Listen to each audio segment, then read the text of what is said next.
Your personality creates your personal reality. So it means then, if you want to change your personal reality, your life, that means you got to change your personality. You got to start thinking about what you've been thinking about and change it. You got to become conscious of your unconscious habits and behaviors and modify them.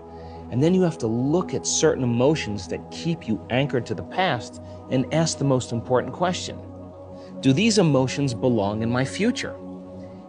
And the problem with those survival emotions is they're like a narcotic. They're like a drug. They give the brain and body a rush of energy. And people over time become addicted to the very rush of those survival chemicals. And they use the people and problems in their life and in their past to reaffirm their addiction to that emotion. That means they need the bad job, they need the poor relationship, they need the bad memories because it makes them feel something. So then, even though it's not a good feeling, that means they become addicted to the life they don't even like. And this is why change is so hard. So then, just like an addict overcoming a drug, when people start to change, they have to go through these periods where they're in the withdrawal. But the next question is, what thoughts do you want to fire and wire in your brain? Close your eyes and begin to review those thoughts. What behaviors do you want to change or demonstrate in one day? And the act of closing your eyes and rehearsing your behaviors.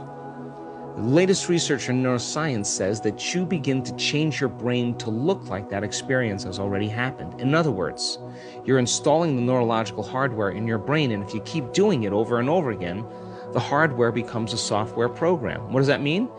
You start acting like a happy person. Why? There's no magic there. You installed the circuits. You start thinking in more unlimited ways because you put those in place. And now here's the tough part.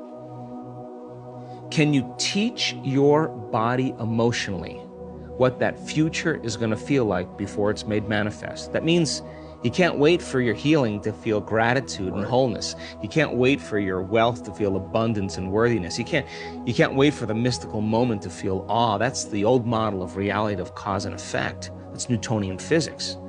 But the new model of reality, the quantum model of reality, is about causing an effect, which means the moment you start feeling gratitude and whole, your healing begins.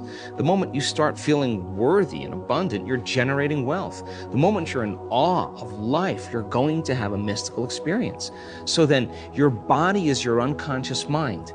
It does not know the difference between an actual experience in your life that creates an emotion and an emotion that you can create by thought alone.